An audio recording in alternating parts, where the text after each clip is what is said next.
আসসালামু আলাইকুম বন্ধুগণ, কেমন আছেন সবাই? আশা করি সবাই ভালো আছেন। আমিও আলহামদুলিল্লাহ আল্লাহর রহমতে ভালো আছি। তো আজকে আপনাদের সামনে পবিত্র আল কোরআনের সূরা আল বুরুজ এর মানে সহ তাফসির নিয়ে হাজির হয়েছি। আজকে আট থেকে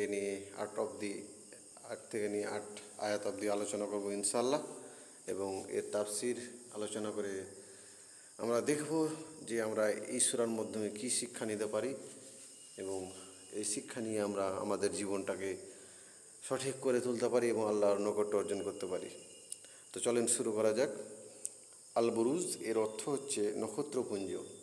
আমরা যে সূর্য অস্ত যায়, তারপরে সন্ধ্যা নেমে আসে, তখনই আমরা আকাশের মধ্যে যে নক্ষত্র দেখতে পাই, যে মিটমিট করে জ্বলা তারাগুলো দেখতে পাই, সেগুলো আল্লাহ তাআলা কসম খেয়েছেন।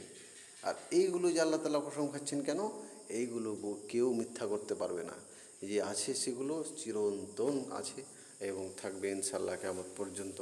তো আল্লাহ তাআলা সমস্ত দেখা জিনিসের কসম খাচ্ছেন কেন, যেগুলো সামনে আছে আল্লাহ তাআলা এগুলো কেউ মিথ্যা বলতে পারবে না। তাই আল্লাহ তাআলা কসম খাচ্ছেন এবং এগুলোকে কি বলেছেন, এগুলোকে সত্য প্রমাণিত করার জন্য বলেছেন।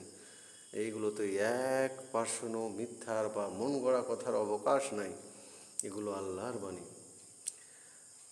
তো আল বুরুজ এর অর্থ হচ্ছে নক্ষত্রপুঞ্জ।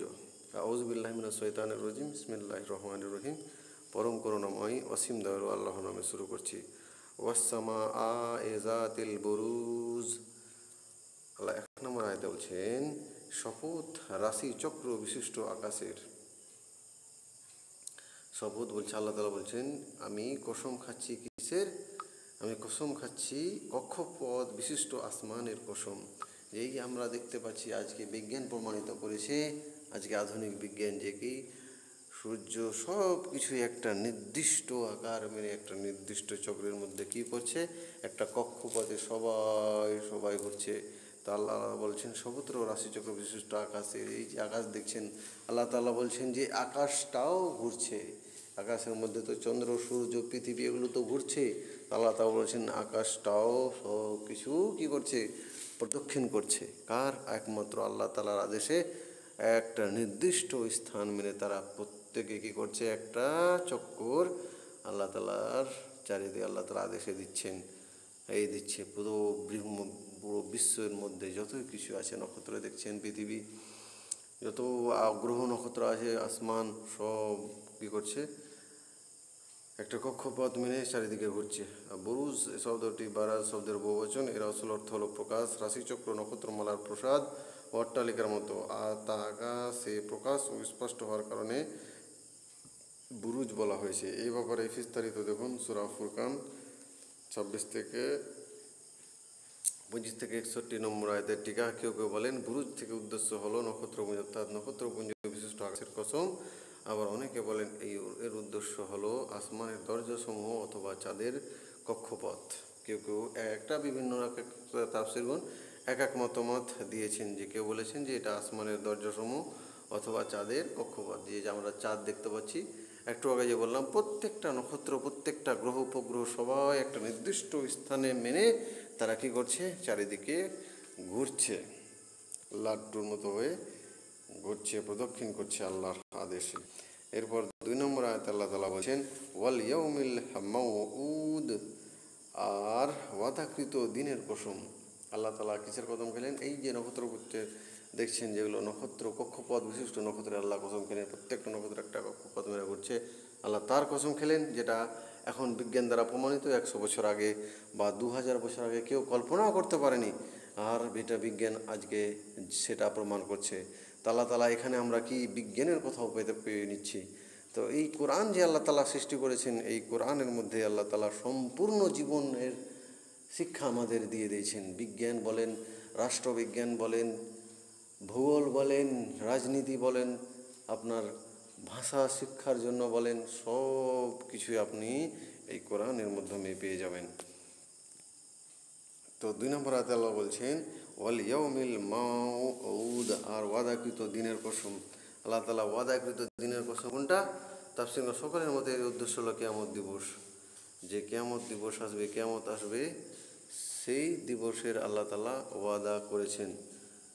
যে সকল মতের তাফসীরগণ বলছেন যে সকলের মতেই উদ্দেশ্য হলো কিয়ামত এর দিবস।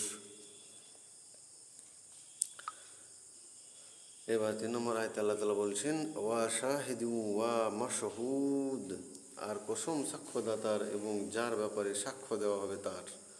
আল্লাহ তাআলা বলছেন যে আর কসম সাক্ষ্যদাতার এবং যার ব্যাপারে সাক্ষ্য দেওয়া হবে তার।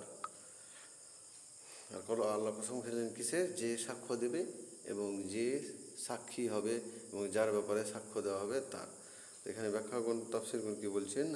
শাহুদ বা মাশহুদ শব্দের ব্যাখ্যায় বহু মতভেদ রয়েছে। শাহাদ এর অর্থ হচ্ছে দর্শন করা, সাক্ষ্য দেওয়া বা উপস্থিত হওয়া। ইমাম শাওকানি হাদিস এবং ওয়াসার সমূহের ভিত্তিতে বলেন শাহাদ বলতে জুমার দিনকে বোঝানো হয়েছে। এই দিনে যে ব্যক্তি যা আমল করবে তার জন্য কিয়ামতের দিন ওই আমল সমূহ সাক্ষী দেবে।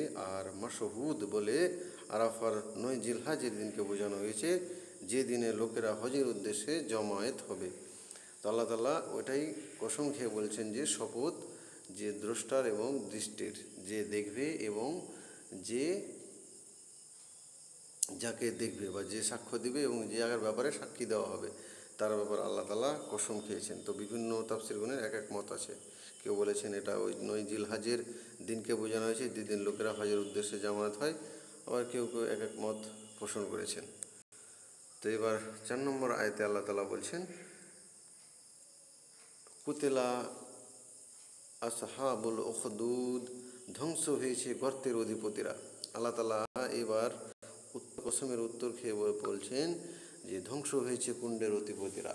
কুণ্ডের বলতে গর্ত করে কেউ তাতে আগুন জ্বালিয়ে দেয়, আমরা যেটা বলি চুলা বলি, আমরা লোকাল ভাষায় যেটাকে আখা বলি। একটা গর্ত করে সেখানে কাঠ বা লকড়ি দিয়ে সেটাকে কী করা হয়, আগুন ধরিয়ে দেওয়া হয় এবং সেটাতে আগুন দাউ দাউ করে জ্বলে। ধ্বংস হয়েছে কুণ্ডের অধিপতিরা, সেরা কি হয়েছে? ধ্বংস হয়ে গেছে। অর্থাৎ যারা কুণ্ড খনন করে আল্লাহর অনুগত বান্দাদেরকে ধ্বংস হত্যা করেছিল তাদের জন্য ধ্বংস ও সর্বনাশ রয়েছে। কুতেলা শব্দটি এখানে লুইন আবার অর্থে ব্যবহার হয়েছে, যে তা দ্বারা কী হয়েছে? ধ্বংস হয়েছে যারা কুণ্ড খনন করে। এটার ব্যাপারে একটা গল্প আছে, আমরা আগে আলোচনা করবো ইনশাআল্লাহ।